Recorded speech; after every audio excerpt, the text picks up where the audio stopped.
Ya, sejak awal dikenalkan kepada publik oleh Presiden Joko Widodo, konsep perundang-undangan Omnibus Law memang menuai pro dan juga kontra. Memang sejak awal ketika dikenalkan ya oleh Presiden Joko Widodo soal Omnibus Law ini, Omnibus Law, sejumlah pakar hukum tata negara misalnya mengingatkan bahwa untuk membuat Omnibus Law ini dibutuhkan ketelitian dan juga soal keseriusan pemerintah untuk menyisir satu persatu pasal yang akan dirubah menjadi undang-undang Omnibus. Karena memang ketika disampaikan oleh Presiden Joko Widodo, pemerintah ini bermaksud untuk menggenjot investasi dalam memotong sejumlah aturan dan juga digantikan dengan aturan yang baru. Namun penolakan justru dilakukan oleh sejumlah elemen masyarakat. Ada buruh misalnya yang sejak beberapa hari terakhir melakukan demonstrasi untuk menolak RUU Omnibus Law, Cipta Lapangan Kerja misalnya, karena dianggap merugikan buruh dan lain sebagainya. Kita akan lihat ya pasal-pasal bermasalah dan juga sebetulnya barang apa Omnibus Law ini. Mungkin Anda dengar Omnibus Law belakangan dibahas tapi masih agak bertanya-tanya ya, apa sebetulnya Omnibus Law itu? Jadi begini, kalau kita lihat seperti apa kemudian Omnibus Law ini muncul ke masyarakat, isunya begitu, ke ruang-ruang publik dibahas. Memang ketika Presiden Joko Widodo ini sempat menyampaikan konsep Omnibus Law ini ketika dilantik sebagai Presiden RI 2019-2024 di depan MPR RI, MPR DPR saat dilantik sebagai Presiden terpilih. Jadi ada sejumlah pemaparan disampaikan oleh Presiden dan juga sekaligus tegas untuk membentuk Omnibus Law untuk memangkas banyaknya aturan yang dianggap menghambat investasi. Jadi memang kalau kita sering mendengar narasi Presiden Joko Widodo adalah kepada daerah dan juga pusat adalah potong semua aturan yang dianggap ini memperlambat adanya investor dan juga investasi yang masuk. Kita coba dengarkan lagi apa yang disampaikan oleh Presiden Joko Widodo ketika memperkenalkan pertama kali kepada publik tentang Omnibus Law. Bahwa reformasi birokrasi harus dilakukan secara konkret, hal-hal yang ruwet, yang ribet disederhanakan, kemudian tentu saja prioritas utama kita 5 tahun ke depan adalah pembangunan sumber daya manusia, sehingga semuanya yang berkaitan dengan itu harus kita garap secara rame-rame sehingga memunculkan sebuah daya saing, memunculkan sebuah competitiveness index yang meloncat lebih baik. Dan yang paling terakhir, penggunaan APBN yang fokus dan terarah.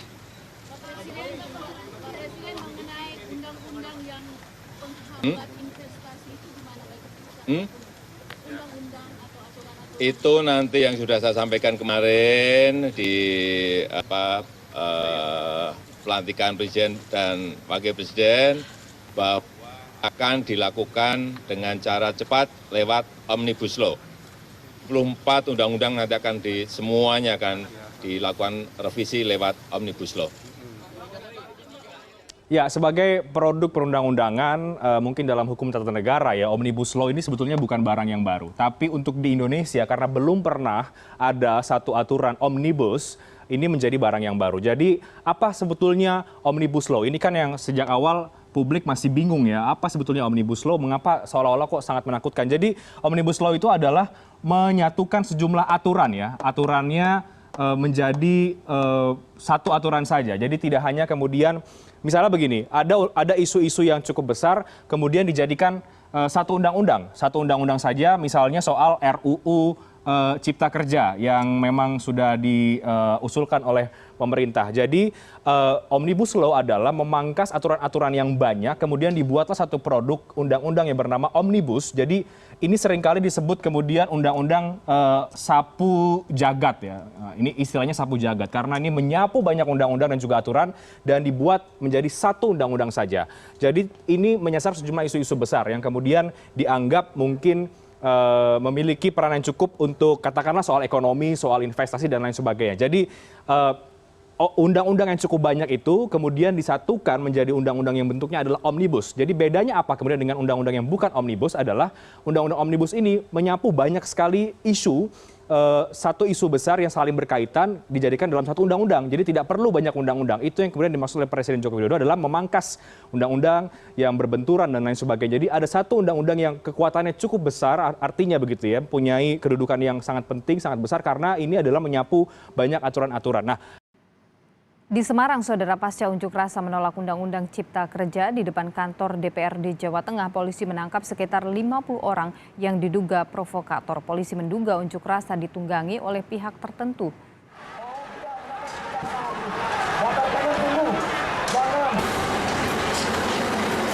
Polisi terpaksa menyemprotkan meriam air dan juga menembakkan gas air mata ke arah pengunjuk rasa yang memaksa masuk ke gedung DPRD.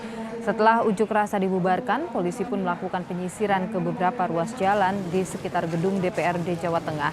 Dari penyisiran sedikitnya ada 50 hingga 100 orang yang diduga sebagai provokator ditangkap polisi. Polisi menduga aksi ditunggangi oleh pihak tertentu.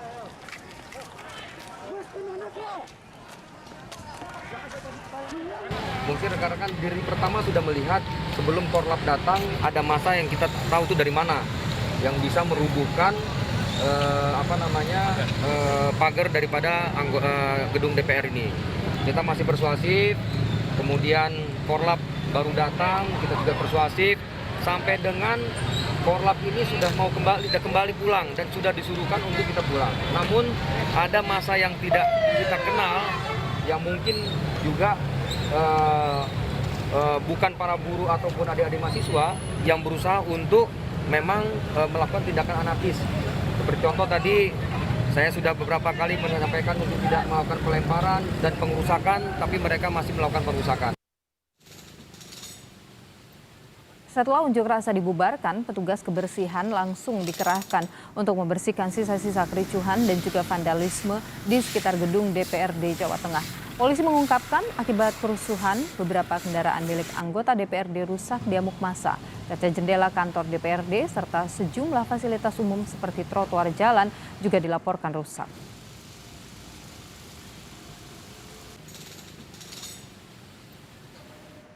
Siapa pernah baca undang-undangnya? Gubernur Jawa Tengah Ganjar Pranowo mendatangi ratusan pengunjuk rasa yang ditangkap di Mapolrestabes Semarang. Pelajar dan mahasiswa ini ditangkap petugas saat melakukan perusakan sejumlah kendaraan serta fasilitas gedung kantor gubernur dan DPRD Jawa Tengah. Ganjar mengaku terkejut karena ada pengunjuk rasa yang tidak mengetahui esensi Undang-Undang Cipta Kerja yang mereka perjuangkan. Polisi juga masih menyelidiki siapa otak dari demonstrasi yang berujung anarkistis ini.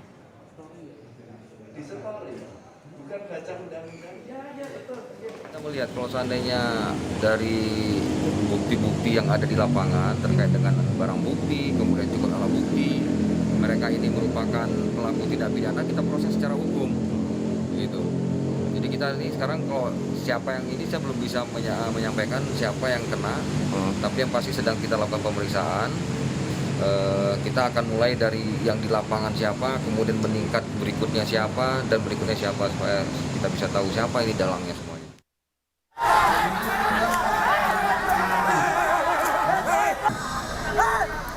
Sebelumnya, saudara, pada Rabu siang, aksi mahasiswa dan buruh yang tergabung dalam Aliansi Gerakan Rakyat Menggugat atau GERAM di depan kantor DPRD Jawa Tengah diwarnai kericuhan.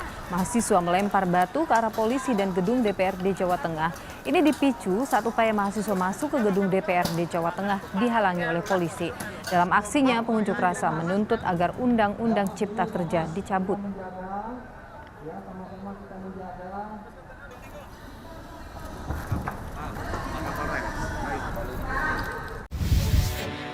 Telak, Yunarto sindir Fadlizon hanya akting. Ditulis oleh Kang Daniel dari siwar.com. Pengesahan Undang-Undang Omnibus Law atau UU Cipta Kerja oleh DPR menuai pro dan kontra. Tentu saja penolakan undang-undang tersebut berasal dari kaum buruh yang merasa hak-hak mereka dikebiri oleh undang-undang tersebut. Penolakan dari kaum buruh ini menjadi senjata bagi mereka yang bermain politik. Kesempatan ini tidak disia-siakan oleh mereka. Kesempatan yang mungkin tak akan datang untuk yang kedua kali. Maka kesempatan ini harus digunakan sebaik-baiknya untuk kepentingan mereka. Sebut saja Partai Demokrat, PKS, Cendana, dan juga kami yang memanfaatkan kesempatan ini untuk menyerang pemerintah dan DPR atas disahkannya undang-undang tersebut. Drama queen diperlihatkan oleh Partai Demokrat dan PKS yang walk out ketika sidang paripurna pengesahan Undang-Undang Cipta Kerja tersebut. Seakan-akan mereka membela kaum buruh, seakan-akan mereka berdiri di pihak buruh yang tersakiti. Mereka ingin mengangkat citra partainya sebagai pembela kaum papa. Kaum buruh yang menuntut gaji minimal 1 juta rupiah per bulan itu. Saya yang lulusan S1 saja tak sampai kepikiran akan memperoleh gaji sedemikian. Begitu juga dengan kami yang diinisiatori oleh Gatot Nurmantio. Ketika isu PKI tidak membawa kami semakin populer dan malah beberapa kali dan beberapa tempat deklarasi kami diprotes oleh masyarakat, membuat kami, terutama Gatot, memanfaatkan momen ini. Seakan turut serta memahami penderitaan buruh, Gatot tak segan-segan mendukung kaum mengadakan demo memprotes pengesahan Undang-Undang Cipta Kerja tersebut. Tetapi kelakuan Partai Demokrat, PKS, Cendana maupun kami menurut penilaian saya masih dalam kategori wajar-wajar saja. Karena mereka sekarang ini berada di pihak oposisi yang berseberangan dengan pemerintah. Sehingga manuver mereka masih dianggap wajar, karena tujuan mereka memang ingin mendiskreditkan pemerintah. Jadi masih sah-sah saja. Tetapi yang anehnya ada partai politik yang sekarang mendukung pemerintah. Bahkan ketua umumnya termasuk salah satu menteri di kabinet Jokowi, tetapi justru dengan tidak malunya malah berseberangan dengan pemerintah. Mungkin hanya salah satu kadernya yang melakukan hal tersebut, tetapi dengan posisinya yang tidak bisa dianggap remeh di partai tersebut, maka kelakuan orang tersebut bisa dibilang sebagai menikam sahabat dari belakang. Sebagai anggota DPR, saya termasuk yang tak dapat mencegah disahkannya UU ini. Selain bukan anggota balik, saya pun termasuk yang terkejut adanya pemajuan jadwal sidang paripurna kemarin.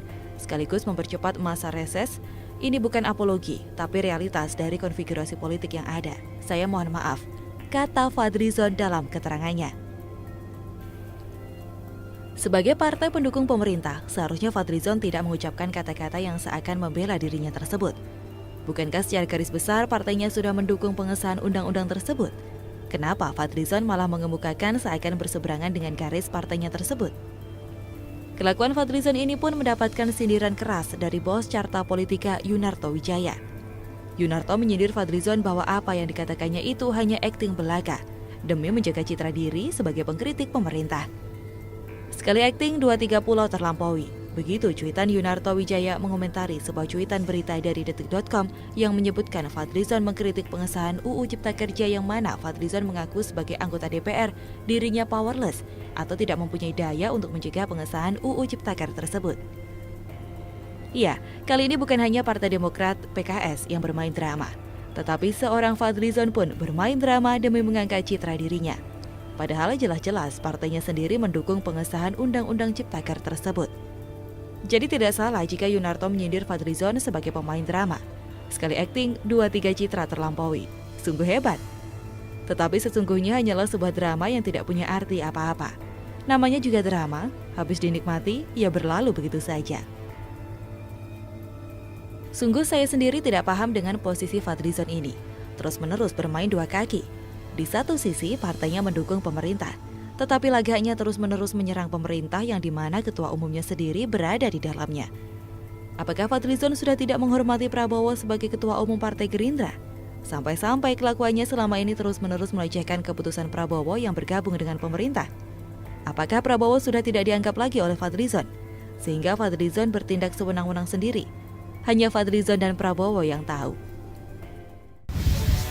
12 poin hoax Omnibus Law dan bantahannya. Ditulis oleh Alifur Rahman dari siwa.com. Penolakan organisasi buruh terhadap Omnibus Law sejatinya tidak mewakili buruh. Sama seperti anggota Dewan Perwakilan Rakyat yang sejatinya jarang sekali mewakili rakyat. Memang ada sebagian anggota DPR yang cukup berkualitas, tapi mereka menjadi minoritas. Begitu juga dengan organisasi buruh yang kebanyakannya bukan buruh, yang rumahnya mewah dan kendaraannya premium. Tapi bagaimanapun, beginilah negara demokrasi. Toh preman dan mantan narapidana bisa disulap jadi ulama atau pemuka agama.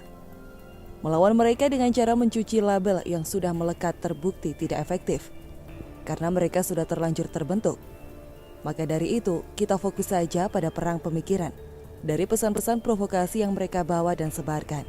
Terkait Omnibus Law, Belakangan ini beredar 12 poin yang dianggap menyengsarakan rakyat, namun semuanya adalah hoaks belaka. Begini penjelasannya poin hoaks tersebut. Uang pesangon dihilangkan.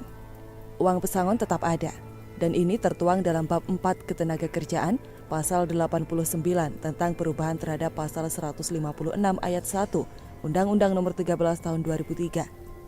Bunyinya, dalam hal terjadi pemutusan hubungan kerja, pengusaha wajib membayar uang pesangon dan atau uang penghargaan masa kerja. UMP, UMK, UMSP dihapus. Upah minimum regional atau UMR tetap ada. Dibahas dalam bab 4 Ketenagakerjaan pasal 89 tentang perubahan terhadap pasal 88C Undang-Undang Nomor 13 Tahun 2003. Ayat 1, Gubernur menetapkan upah minimum sebagai jaring pengaman. Ayat 2, upah minimum sebagaimana dimaksud pada ayat 1 merupakan upah minimum provinsi. Upah buruh dihitung per jam. Tidak ada perubahan dengan sistem yang sekarang. Upah bisa dihitung berdasarkan waktu atau berdasarkan hasil. Sesuai bab 4 Ketenagakerjaan pasal 89 tentang perubahan terhadap pasal 88B Undang-Undang Nomor 13 Tahun 2003. Upah ditetapkan berdasarkan A. Satuan waktu dan atau B. Satuan hasil. Semua hak cuti, cuti sakit, cuti kawinan, cuti hitanan, cuti baptis, cuti kematian, dan cuti melahirkan hilang dan tidak ada kompensasi. Hak cuti tetap ada. Dalam bab 4 Ketenagakerjaan pasal 89 tentang perubahan terhadap pasal 79 Undang-Undang Nomor 13 Tahun 2003.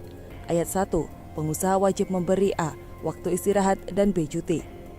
Ayat 3, cuti yang wajib diberikan kepada pekerja atau buruh, yaitu cuti tahunan, paling sedikit 12 hari kerja setelah pekerja atau buruh yang bersangkutan bekerja selama 12 bulan secara terus-menerus.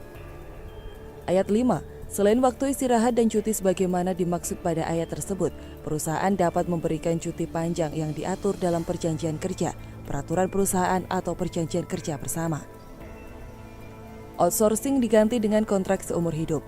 Outsourcing ke perusahaan alih daya tetap ada.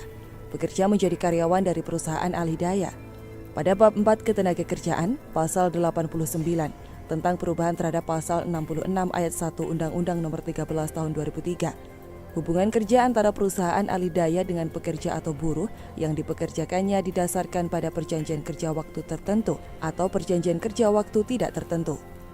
Tidak akan ada status karyawan tetap. Status karyawan tetap masih ada.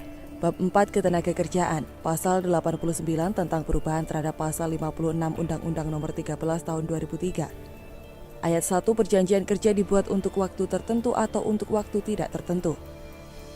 Perusahaan bisa mem-PHK kapanpun secara sepihak. Perusahaan tidak bisa mem-PHK secara sepihak.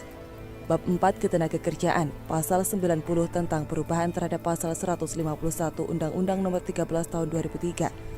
Ayat 1, pemutusan hubungan kerja dilaksanakan berdasarkan kesepakatan antara pengusaha dengan pekerja atau buruh. Ayat 2, dalam hal kesepakatan sebagaimana dimaksud pada ayat 1 tidak tercapai, penyelesaian pemutusan hubungan kerja dilakukan melalui prosedur penyelesaian perselisihan hubungan industrial sesuai dengan ketentuan peraturan perundang-undangan. Jaminan sosial dan kesejahteraan lainnya hilang.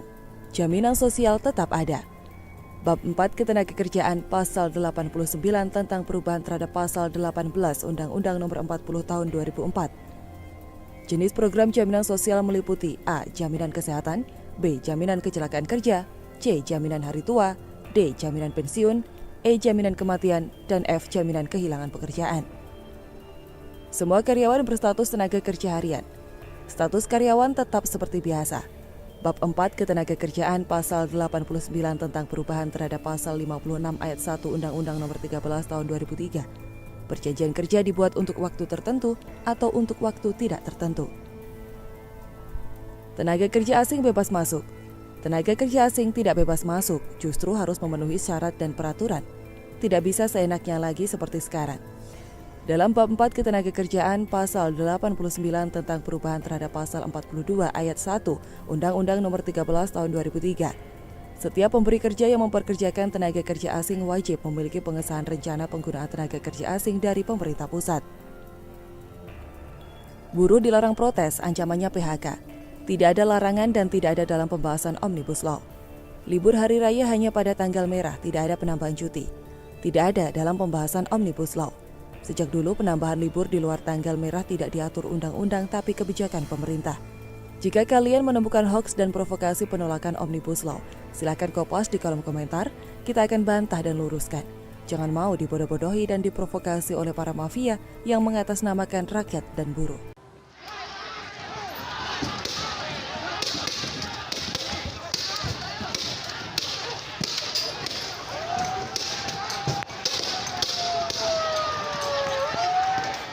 Bentrokan antara polisi dengan massa buruh dan mahasiswa terjadi di Jalan Raya kawasan industri Jababeka 1 Cikarang Utara, Bekasi Rabu siang. Aksi saling dorong dan lempar batu tak terhindarkan hingga polisi membubarkan massa dengan menembakkan gas air mata. Petugas kemudian mengamankan 1 orang yang diduga provokator.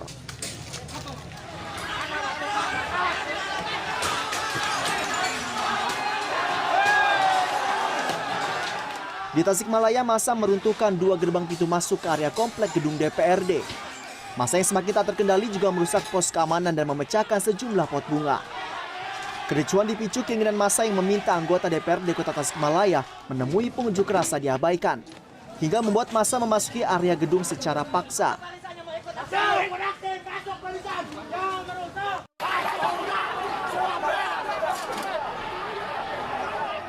Gerbang kantor DPRD Jawa Tengah di Jalan Pahlawan Semarang juga bernasib sama. Gerbang dirobohkan oleh massa gabungan mahasiswa dan buruh yang memaksa masuk untuk menyampaikan aspirasinya. Seorang anggota kepolisian Polrestabes Semarang terluka hingga harus dilarikan ke rumah sakit karena tertimpa pagar yang ambruk didorong massa.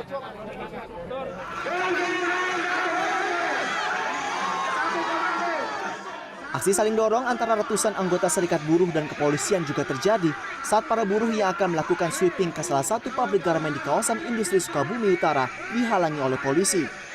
Tak puas dengan hasil sweeping, ratusan buruh kemudian turun ke jalan dan melakukan long march menuju perbatasan Sukabumi Bogor dan membubarkan diri.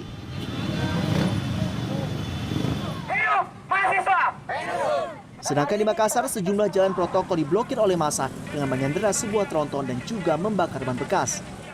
Tim Liputan CNN Indonesia.